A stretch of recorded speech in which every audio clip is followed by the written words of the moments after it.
Bom, a minha experiência aqui é a seguinte: criança gosta muito de repetição, né? Então, assim, os livros que o Lucas já está acostumado do dia a dia, que a gente lê, ele mesmo escolhe, ele pede. Ele tem um livro aqui que eu já li, sei lá, 1 milhão de vezes, né? E aí ele pede, porque a gente tem o hábito de fazer leitura com ele antes de dormir, desde ele muito bebezinho. O Lucas escolheu o primeiro livro dele sozinho, ele não tinha nenhum aninho. Levei ele na livraria e ele simplesmente escolheu, enfim. Então, eu sinto que ele gosta muito assim, quando vem novidade, entendeu? Demora um tempo para ele gostar. Então, você tem que ir insistindo, e vai lendo, e vai lendo. Então, eu acho assim, que eu tenho mais dificuldade com as histórias mais longas. E daí, talvez, os livros que vieram aqui, talvez não estejam tão muito compatíveis com a faixa etária dele, entendeu? Então, não é um assunto, assim, que ele tenha muito interesse, até porque fugir um pouco da faixa etária. Eu acho que é mais esse caso, sabe? Então, assim, na evangelização, aqui o evangelho funciona muito bem, porque é uma história no dia. Então, a gente vai fazer o evangelho no lar, ele já escolhe a história do dia, o que aquela lição traz. E eu conto muitas histórias antes de dormir que eu acabo criando, que é do nosso cotidiano, e aí trago para algum problema que eu quero. Tem um personagem que a gente já criou aqui, e super funciona quando eu quero trabalhar alguma coisa. Então, eu acho que é mais por conta do tema estar adequado à faixa etária, entendeu? Talvez eu acho que os livros que vieram ainda é muita coisa para ele assimilar. Então, eu acho mais fácil evangelizar com esses livrinhos, que às vezes é só uma historinha. Até tem uma coleção que você usa aí, que a gente também tem aqui, sabe? Que é bem bacana, que fala da empatia, da compaixão, né, de coisas assim. Daí eu acho que acaba sendo mais fácil despertar o interesse dele. Cris, então, deixa eu já pensar aí, isso aconteceu comigo também, né? Alguns livrinhos vieram. Para esta situação em específico, o que eu fiz que deu certo? Eu fui trabalhando com ela a parte da gravura, da figura, né? Como que eu faço com a minha Manu? Veja, a Cris fala da experiência, eu tenho 20 anos de educação, mas só agora, como mãe, eu vivo essa experiência prática, sabe? Então, a questão da leitura, como você falou, estou encantada com a sua fala, parabéns, Simone, porque o estímulo à leitura, eu vejo que o leitor ativo, ele parte de dentro de casa mesmo, sabe? Mas a gente faz... O que eu faço com ela quando eu pego um livrinho que está acima da faixa etária? Claro que o correto é estar na faixa etária. É deixar ela entrar na imaginação. Então, eu vou trabalhando... Às vezes, eu nem leio o livro. Eu vou só trabalhando, filha, e ela vai falando aqui, assim, aí ela remete àquela historinha, como você falou, você tem várias historinhas concretas que ele já está acostumado. Traz essa historinha concreta para dentro dessa leitura. Então, assim, o que a gente pode fazer? Nesse momento da leitura incompatível com a faixa etária, é deixar que eles imaginem, que eles olhem a gravura e você vai trazendo, vai puxando e vai conduzindo a linha de pensamento. Então, se tiver uma história com uma imagem de uma casinha, aí você traz, e olha a casa, quem será que mora lá? Será que o Papai do Céu está lá? Então, a gente vai trazendo toda essa... A Manu tem muito disso, ela é muito criativa. As crianças são muito criativas, né? Então, quando eu me deparo com uma situação dessa, de um livro que não está compatível, a gente tem que fazer o bom uso da imaginação do aluno, do filho, né? Da criança. Tá vendo? Eu aqui falando com a professora. Ai, mas é bem importante isso. Inclusive, até nos livros que ela já está acostumada, eu tenho uma caixa de livro embaixo que ela pega o tempo inteiro. Às vezes ela conta porque ela já sabe as historinhas que a gente vai contando, às vezes ela muda. Então, a gente pode fazer assim, Simone, tenta essa estratégia para ver se você consegue aproveitar a leitura, né? Veja se eu conseguir contribuir. Sim, quando você fala que a leitura não está dentro da faixa etária, eu tenho um monte de livro aqui, eu acho tão difícil adaptar livro espírita para a faixa etária. Então, por exemplo, eu tenho uma antologia para crianças psicografada. Ela é difícil. E aí, assim, daí a gente vai na livraria, o livro está fechado. Tudo bem, a gente pode abrir. Daí eu tenho duas perguntas. Será que a gente tem que estimular que cada mãezinha vai lá escolher? Será que cada mãezinha vai saber escolher para o seu filho? Essa questão de faixa etária, claro que para qualquer livro, né? O que você tem que pensar é que, por exemplo, para a idade da Manu, poucas palavras, mais gravuras, né? Mas é o que você falou, é difícil, o livro está fechado. Às vezes a gente pega, eu enquanto professora mesmo, quantas vezes para indicar um livro, na verdade este é o correto, né? A gente realizar a leitura para entender, será que há também uma compreensão do vocabulário? Que para eles ainda não tem, né? Na idade deles, de 3, 4 anos, não há essa leitura efetiva. Mas quanto mais gravura e ilustração, até os 4 anos, melhor. Mas, claro, ele já tem uma compreensãozinha. Por exemplo, a Manu, quando eu tenho alguns livros que eu compro para ela, até o Felipe fez aquela assinatura da leiturinha.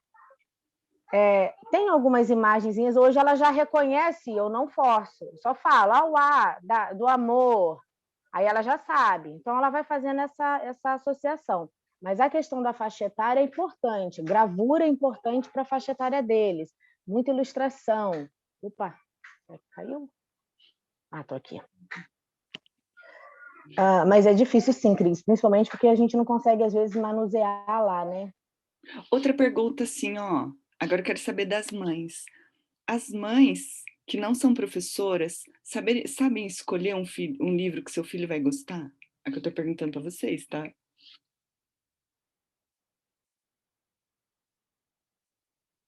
Agora estou questionando a validade de entregar livrinho. E aí, será que vai?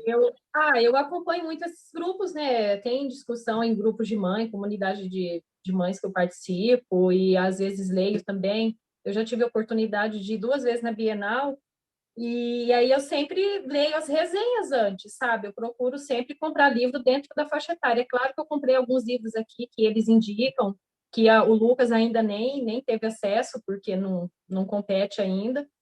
Então, eu faço isso. Daí, até agora, eu fiquei sabendo de um bem bacana para trabalhar as emoções, que chama Emocionário.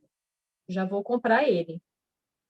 Que para trabalhar nessa fase aí do Lucas, de 5 anos, é bem interessante. Então, eu procuro trocar experiências com outras mães, ou seja, pessoas que são minhas amigas ou não, ou dentro desses grupos, ou em pesquisa mesmo. Antes de comprar livro para o Lucas, eu pesquiso. E o contexto Assim do que eu livro faço. espírita, Simone? Hã? No contexto... Mas o Lucas tem livro. Mas tem, tá, desculpa, né? Mas eu acho que a gente tem que pensar no geral, porque uma coisa puxa a outra. Se a gente já souber escolher bem livros normais do cotidiano, vai ser fácil escolher o espírita também. Livro espírita, o Lucas ganhou uns aqui da avó dele, assim, que ele ama. E tem um que é a história da galinha pintadinha, que conta como que foi a reencarnação ali, é muito bacana. A gente já até leu ele em alguma aulinha da evangelização. Tem um outro também que é da colmeia, da importância de cada um fazer o seu trabalho dentro ali, sabe? Que cada um tem. Acho que dá até para a gente trabalhar a parábola dos talentos com ele, porque cada um tem um talento, cada um tem uma função dentro da sociedade. Ali, no caso, era dentro da colmeia, né? E aí resolveu que cada um queria fazer o trabalho do outro. É claro que deu a maior confusão, né? Porque daí um foi querer fazer o trabalho do outro, que ele não está apto a fazer, sabe? Então, esse tipo de livro é legal, assim. Então, é assim que eu procuro escolher. Eu não tenho tantos livros espíritas, eu confesso que eu não tenho muitos. Mas já teve uma vez que eu já levei ele para escolher junto, ele olhou, daí assim, ele começa a ler, ver esses que estão abertos, é fácil levar junto, porque ele mesmo vai folhear ali, ele vai achar interessante ou não. Mas tem essa pegada, assim, da ilustração, é muito importante, das gravuras, pelo menos o Lucas, que ainda não lê, né? Ainda não está alfabetizado. Então, é mais ou menos esse caminho que eu sigo, né? É coisa que ele consiga assimilar. Não pode ser nada muito profundo ainda, porque é difícil a gente explicar realmente o espiritismo para as crianças, né? Por mais que eles estejam sendo evangelizados desde bebê, agora eu acho que agora vai ficando um pouquinho mais difícil, né? Pelos livros, a gente tem que ter esse discernimento aí para poder levar e estar preparado para todas as perguntas, porque eles perguntam tudo, tudo, tudo, tudo. Me faz pensar que talvez um projeto interessante seria a mãe grava você falando um comentário de um livro espírita que foi legal para a faixa etária do seu filho. Porque no livro espírita não está escrito. Aí é difícil. Aí você, por exemplo, do jeito que você está contando aqui, e a gente coloca lá na nossa página, ou mesmo no nosso grupo, para todo mundo falar assim: esse livro aqui meu filho adorou. E dá para trabalhar, talvez isso seja mais legal, mais fácil para as mães e para os evangelizadores. Eu acho que essa troca de experiência que a gente já tem dentro dos livros, né, normais, dentro da educação ali, da infantil e tudo mais, eu acho que é bacana, sim, ter essa troca de experiência, porque tem gente de todos os níveis chegando dentro do espiritismo, né? E então, assim, níveis de aprendizado, que eu digo, tem gente que é espírita desde bebê, já nasceu dentro de uma família espírita, outros estão chegando agora. Então, acho que essa troca de experiência é muito importante. Porque, por exemplo, falando em pandemia, é sempre só nós aqui na evangelização, mas o livro foi muito bem aceito. Tem gente que nem está no grupo e nunca veio, mas eu falei, eu quero levar um livrinho. Mas daí me bateu a preocupação, puxa vida, não está na faixa etária. Então eu estou falando assim, no livro como um instrumento evangelizador. Ninguém recusa o livro e todo livrinho ele vem com, ele é muito bem-vindo. É tão legal isso, sabe? É bacana. E eu acho que essa troca de experiência, sim. Esse da colmeia, nossa, no dia que a gente fez a evangelização, eu e o Lucas, todo mundo prestou atenção. Não sei se a Dalila lembra. Faz tempo já, foi ano passado que a gente leu, e era a historinha lá que o Zangão queria fazer o trabalho da operária, a operária queria fazer o trabalho do Zangão. E eles, nossa, e eles prestaram muita atenção. Que daí quem que ia cuidar dos bebês? Que tem as abelhinhas que cuidam do berçário.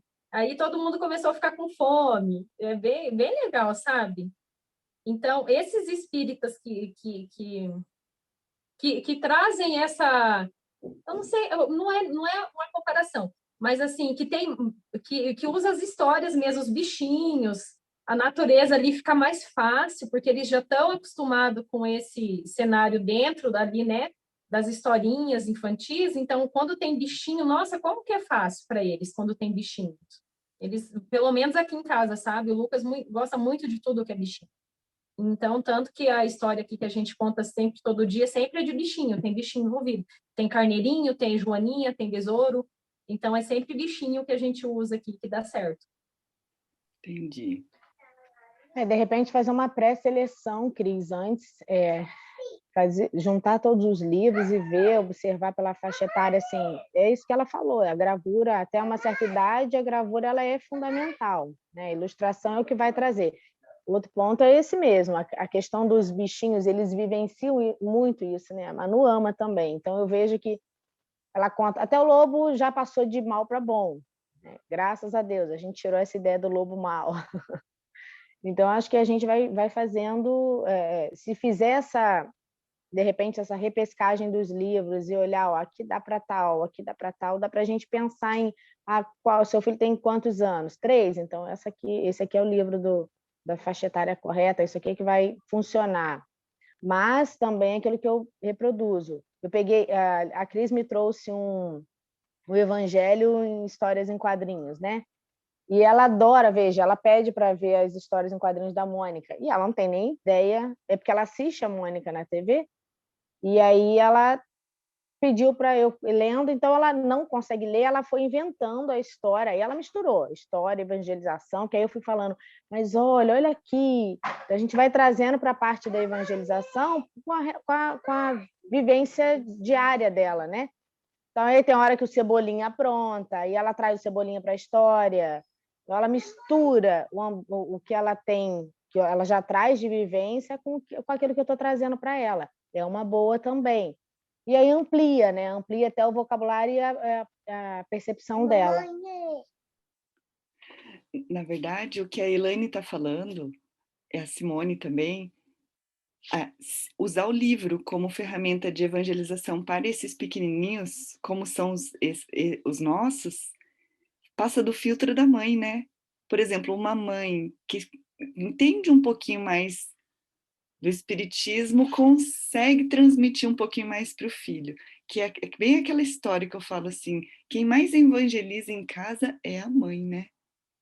Porque daí a mãe liga aquilo que está na história com aquilo que aconteceu em casa, né? O quanto isso pesa, né?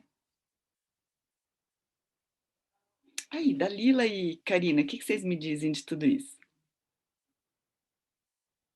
Nós estamos falando assim do livro como proposta evangelizadora, sabe? Vocês que estão aqui, essas crianças vão ser evangelizadas de qualquer maneira, porque vocês vêm, vocês estando, mas assim, é isso. A Simone falou, estava difícil de ler, aí eu fiquei pensando assim, nossa, e os livros que eu andei entregando por aí? As pessoas recebem e ficam felizes, né?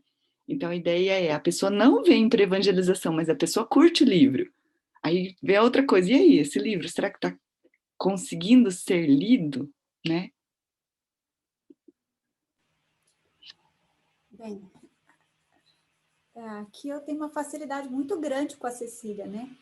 Então, acho que desde cedo, desde 2, 3 anos, ela tem uma facilidade no entendimento e gosta de livro. E hoje ela está com 6 anos, acabou de fazer 6 anos agora recentemente, ela lê fluentemente. E ela adora livro. E as gravuras, os desenhos, é uma forma atrativa, auxilia muito a atenção dela e o querer de ler aquele livro. O fato também de livro estar na gaveta também não funciona. O livro tem que estar aqui. Agora ela falou que iria arrumar os livros. Ó, a situação. Ela está arrumando, do jeitinho dela, mas ela não arruma. Ela arruma e lê, vai lendo tudo de novo. E aí fica naquela confusão, gera aquele ciclo, né, de não arrumar, porque ela pega, lê e vai guardar, aí ela pega de volta para ler, aí acaba não guardando. Sabe que vocês trazem uma coisa assim que me faz pensar essa relação de afeto de livro, né? O meu é tão grande, eu esqueço disso. A pergunta para Elaine, até que ponto esse rodízio é legal? Se parece que criança gosta de ter os seus. Não, eu acho que até era uma prática nossa na escola, você vai se lembrar bem, a Denise é uma leitora nata, né? Todo fim de semana, toda sexta tem um livro, né? A gente sempre teve isso, né, de um rodízio. É importante, porque, na verdade, se a gente deixar só pelo gosto da criança, ele vai por um caminho único. Então, quando ele não experimenta coisas novas, né? Eu tô cursando agora uma pós exatamente fala sobre isso, sobre o leitor ativo. Eu até amei essa palavra, porque não é meramente compreender sintagmas, palavras, e sim compreender aquilo que vem, inclusive perceber que aquele livro, de repente ele faz uma menção a outra, uma referência a outro discurso, a outro livro, ele vem resgatando alguma coisa. Então, é bem importante a gente fazer esse rodízio, sim, para a criança ter conhecimento de vários gêneros, de vários tipos de escrita, sabe? Enquanto professora, a gente tem que estimular, tanto que tem alunos que preferem romances, tem alunos que preferem poemas, tem alunos que preferem contos, porque aí a gente consegue dizer, realmente esse aluno gosta disso, mas ele vivenciou todos os outros gêneros, sabe? Então, é importante ter um rodízio, sim, porque veja, é igual comida. Se a criança não experimenta, ele não vai saber se vai gostar ou não, né? Às vezes a capa, vai olhar o livro. Eu não me esqueço do livro que eu comecei a ler, A Cabana. Vocês já leram A Cabana? E A Cabana eu li na pior fase da minha vida. Assim, foi um momento muito difícil, quando meu esposo teve a primeira trombose. E eu comecei a leitura, eu falei, meu Deus, esse livro não vai ser legal. Mas eu vou, comecei num livro, eu vou até o final. Gente, esse livro me prendeu, que até hoje eu já revisitei ele umas 2 vezes. Então, a gente tem que fazer isso, deixar, porque se a criança começa e incentivar a leitura, mesmo que ele diga assim no começo, ai mãe, tá chato, não tá bom, não é um livro, vá. Deixa ali, porque aí ele vai engrenando, e aí vai começando a compreender, e aí vai indo. No caso da Karina, né? Que já tem ali a leitura fluente, estimula mesmo, traz contos pequenos, traz uma narrativa um pouco maior, porque, gente, ela é tagarela. Tá feliz agora. Mas é bem importante, Cris, esse rodízio, porque aí ele vivencia outras experiências, sabe? Até a gente, enquanto adulto, né? Entendi. E tem a outra coisa que eu acho legal do livrinho para esses pequenos, que é a leitura conjunta, né? Nessa idade. Então, por exemplo, todas as mães da evangelização que eu falei, elas estão felizes pelo livro chegar e porque ele é junto, porque a criança não lê. Então, deve ter isso, desse componente emocional, mamãe tá lendo comigo, eles são pequenos, precisa, né? Então, aí envolvendo nisso, né, de estar junto, a gente tem uma rotina de todas as vezes que vamos dormir, a gente sempre pega um livro, geralmente não, é um livro espírita, sempre é um livro espírita, e vamos fazer uma leitura do livro, ou um capítulo, ou uma página, sempre alguma coisa. Então, assim, sempre tem. Aí a gente vai para a caminha, ela mesma pega o livrinho, faz a leitura, faz a oração, musiquinha da evangelização e dorme. Essa é a rotina. Karina, e bom você ter falado a respeito de um capítulo. Eu vejo assim, às vezes, são momentos e momentos, né? Às vezes a Manu não quer um tempo maior com a leitura. Então, eu tenho que respeitar isso. Eu vou falar enquanto prof também. Eu sempre disse isso, eu trazia, né? A escola tem esse hábito de trazer a leitura, o título antes, para que o aluno tenha tempo. E eu sempre disse para os meus alunos, determine uma parte curta, tantas páginas, tem 200 páginas o livro. Pense até lá, até a sua atividade. Quantas você pode ler para que não fique maçante? Porque, às vezes, a leitura, sem ser por prazer, ela se torna uma penalidade. Então, eu faço isso com a Manu também. Trechos. Às vezes, mal comecei, ela já começa, mamãe, aí começa na outra, e eu deixo ela ir na imaginação dela.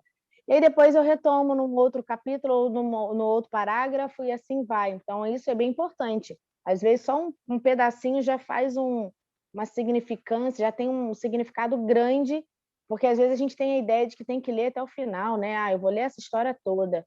Fica cansativo para a gente, fica cansativo para a criança que nem está assimilando. E não.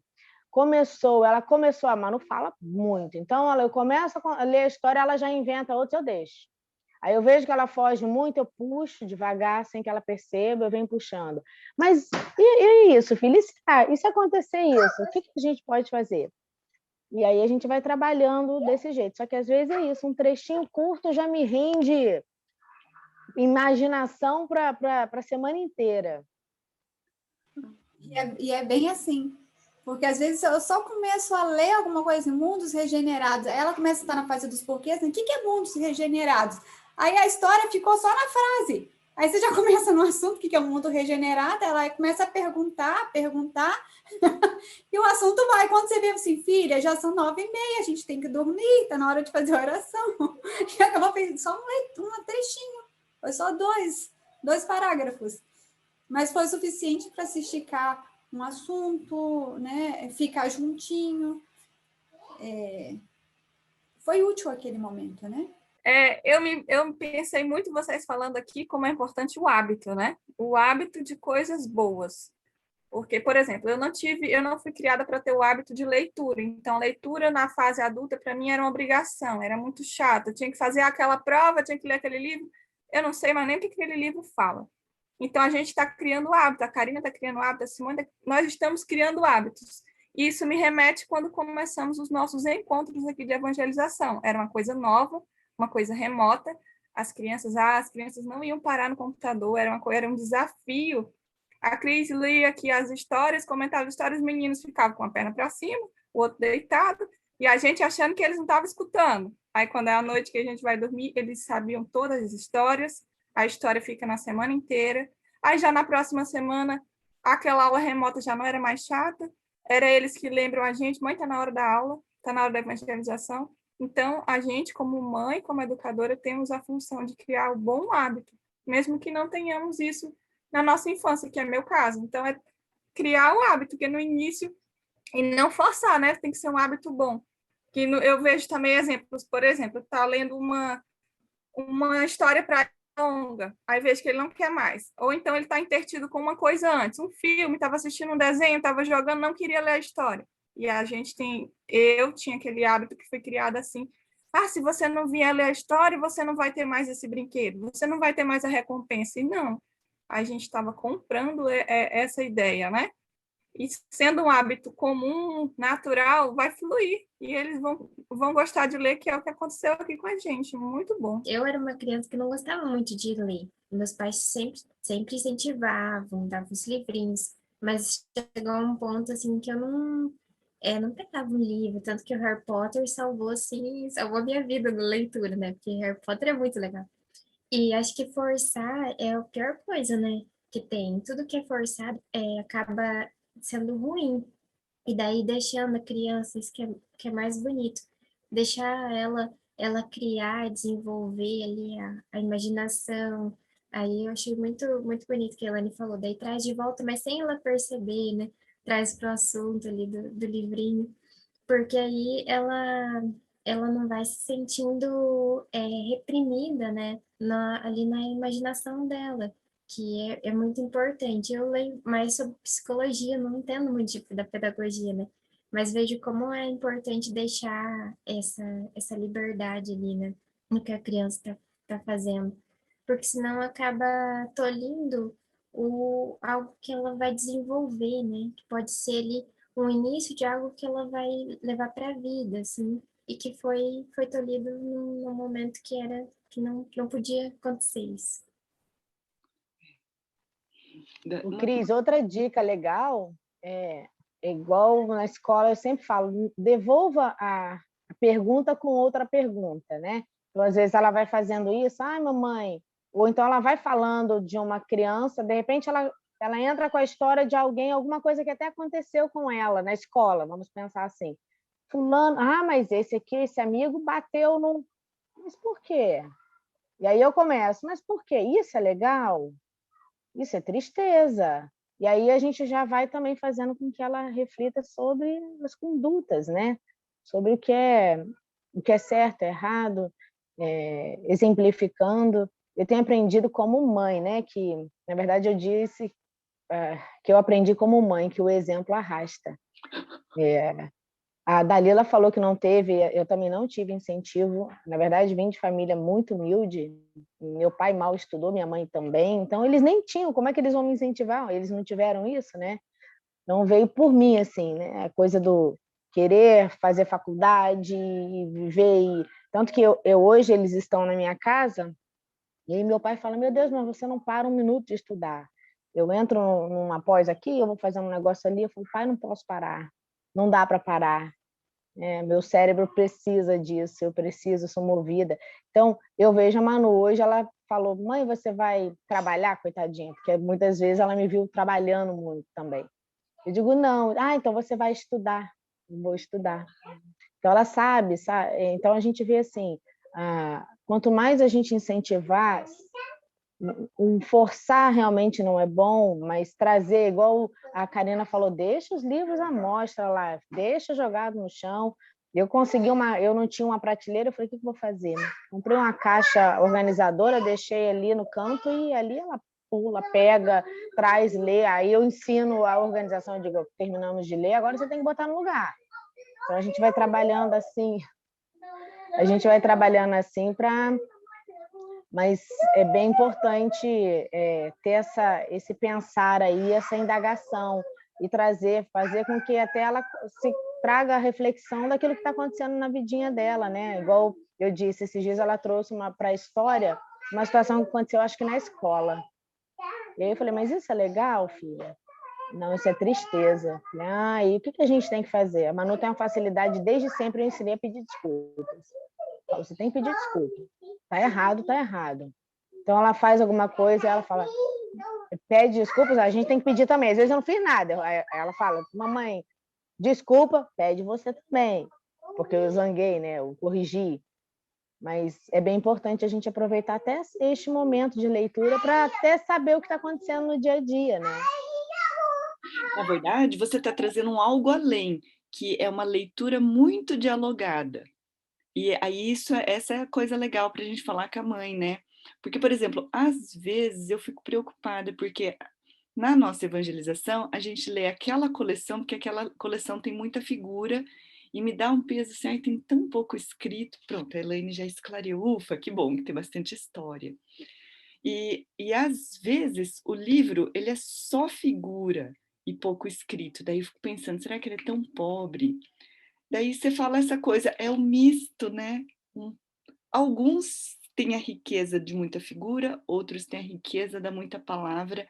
Não tem regra no uso do livro como ferramenta educadora, evangelizadora, né? Não. Inclusive, tem um que ela leu. Eu tenho um livro lá que é, não sei o título, não me recordo, mas é uma menina que botou um bolo no topo assim da janela, o passarinho está de olho na cereja do bolo e todo mundo vem cada hora vem um animalzinho, e aí vai subindo na cabeça do outro para ajudar para pegar o bolo. E aí, quando eles iriam conseguir, era lobo, galinha, urso, pato, cachorro. Quando ia conseguir, a garota abriu a janela, tirou o bolo, desceu e repartiu o bolo. Veja, não tem uma palavra este livro. Só figuras. E ela foi junto comigo.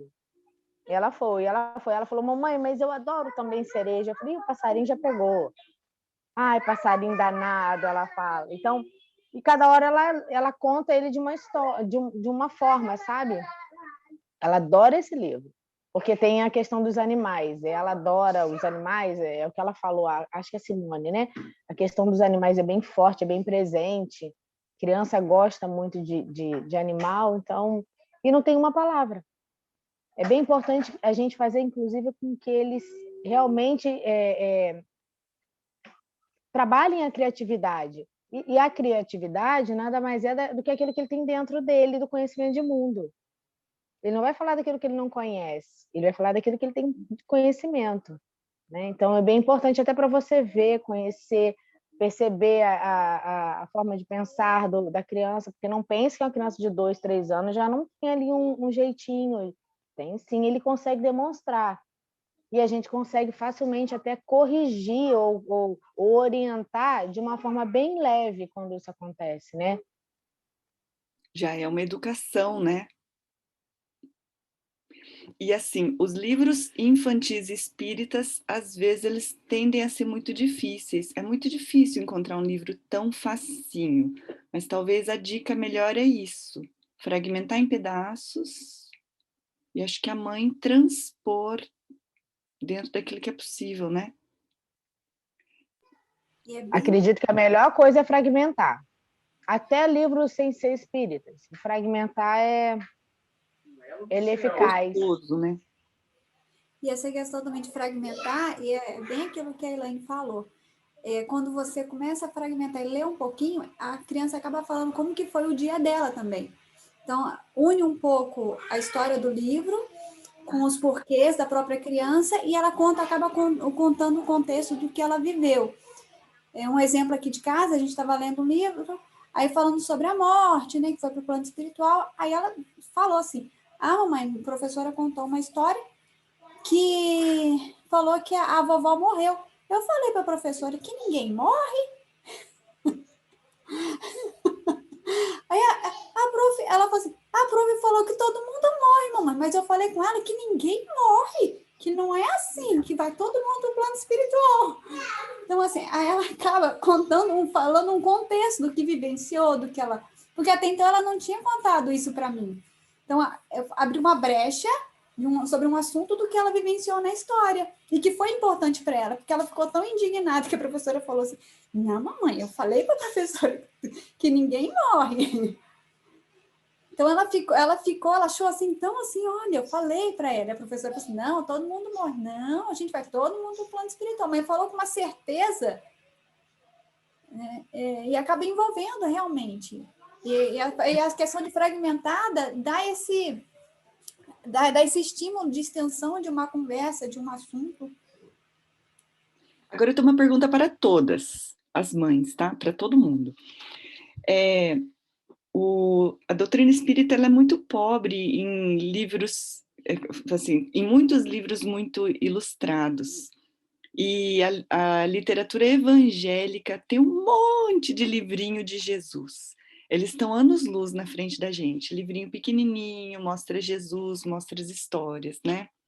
Só que eles no espiritismo, o mais importante é o fundo moral. E nas leituras evangélicas é a história de Jesus. Nem sempre tem um fundo moral. Mas eu fico pensando assim, faltava mais livrinho desse Jesus bonitinho, queridinho, eu sou amiguinha de Jesus. Só que se a mãe não consegue transpor isso, ela às vezes fica presa na letra e não coloca na ideia, na história, né?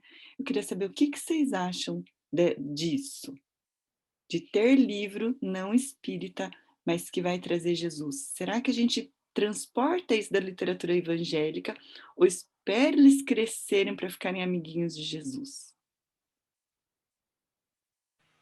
Olha, Cris, aqui a gente tem, acho que uns 2 livros evangélicos, assim, que conta muito as histórias de Jesus, que você falou, mas que dá, sim, a mãe estando junto, conversando, dá, sim, de forma fragmentada, desse jeitinho, a base da conversa, né? E dá até para trazer o moral, trazer a questão do moral ali, né, da história, trazer para o espiritismo, Cris. Eu acho que também dá. A mãe é sempre o veículo, né? Porque a pessoa que lê, que intermedia a conversa, que transforma isso, né? Enfim, no fim é isso. A evangelização se dá pela mãe. A mãe vai ler, vai transpor, vai colocar, vai... Porque vira uma evangelização em casa. Vira uma conexão. Também isso é o objetivo do espiritismo, né? Cria conexão, cria proximidade, gosto pela leitura. Comprei uns ou outro aí, estão circulando ali. Muito bem. Um pouquinho antes das 6 preciso terminar, tá? Queria saber se alguém queria colocar mais uma sugestão, uma ideia. A roda de conversa tem a seguinte ideia, tá? A gente aprendeu um monte aqui com a nossa conversa, com a Elaine. Agora, a coisa bem legal é isso. As mães e as crianças que não estão aqui, que nunca vêm, e elas estão lá. Então, acho que... O que vai acontecer com esse vídeo? Esse vídeo está gravado, vai ser editado e vai ser enviado para as mães pensarem, olha, é assim que dá para fazer, porque essa é a grande dúvida. O livro chegou, eu não estou lendo. Tem criança que nunca veio, mas está lendo. Tem uma família que ela é do Japão, que ela está no grupo, e ela falou assim, não consigo participar por causa do fuso horário, porque daí é 5 da manhã. Mandei livro em PDF.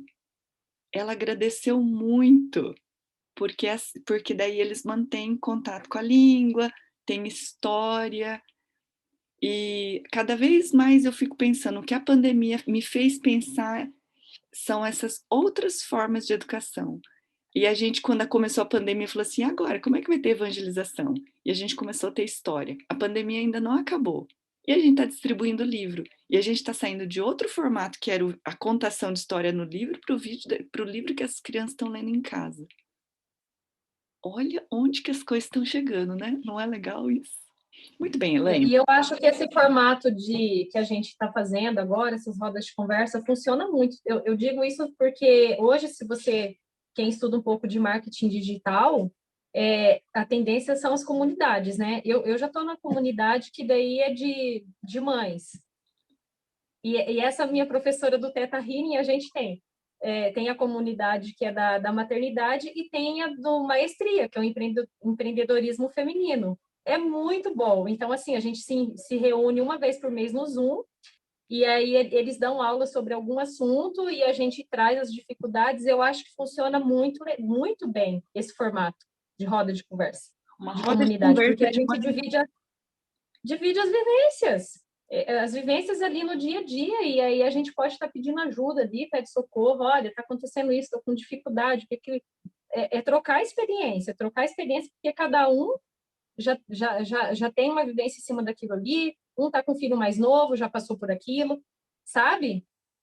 Um está com um filho mais novo, precisa da ajuda do que tem um filho mais velho, que já passou. E ele vai trocando, igual o caso da Elaine, ela é educadora, então ela pode trazer pedagogia para ajudar a gente nesse sentido.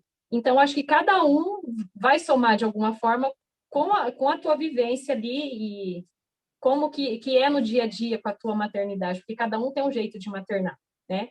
Então, a gente vai trocando ideia e o que funciona numa casa, o que deu certo ali para poder a outra, né, se inspirar, fazer isso no seu dia a dia. O que mostra que no mundo digital o jeito de aprender mudou. A gente aprende muito uns com os outros. E a gente sempre vai precisar do professor, que às vezes ele vai ser o intermediador, facilitador, mas aquela figura única que sabe tudo, ela tá mudando e mudou rapidão só nessa pandemia. É doido, né? Não, mas isso já caiu por terra. Essa ideia mesmo do educador ser um mediador de conhecimento. Mas assim, era teórico e não acontecia. Agora está acontecendo assim, forte, né? Muito bem, Elaine. Você conclui dando assim uma palavra final, uma dica-chave para as mães e pode espichar a prece para nós, por favor. Acho que a dica-chave é o exemplo, como eu falei, é a gente trazer isso à criança, essa questão da leitura, mostrar que eu vejo que é aquisição mesmo de conhecimento e muitas vezes ler é desler. É um neologismo isso, desler. É você, quando começa a fazer uma leitura, é repensar o conhecimento que você tinha. Então, a criança também tem isso, do desler. É bem importante a gente ver dessa forma. Então, vamos lá, deixa eu fazer a minha prece. Mestre Jesus, queria agradecer pela oportunidade de estarmos todas aqui juntas, compartilhando experiências, vivências, aprendendo uma com as outras. Quero agradecer, mestre, por todo o carinho, por todo aprendizado, dizer que estamos num caminho evolutivo, num pensar em prol de orientar nossos filhos, orientar a quem nos cerca, pedir ao mestre que esteja sempre conosco, emanando luz, emanando amor e sabedoria. Que assim seja.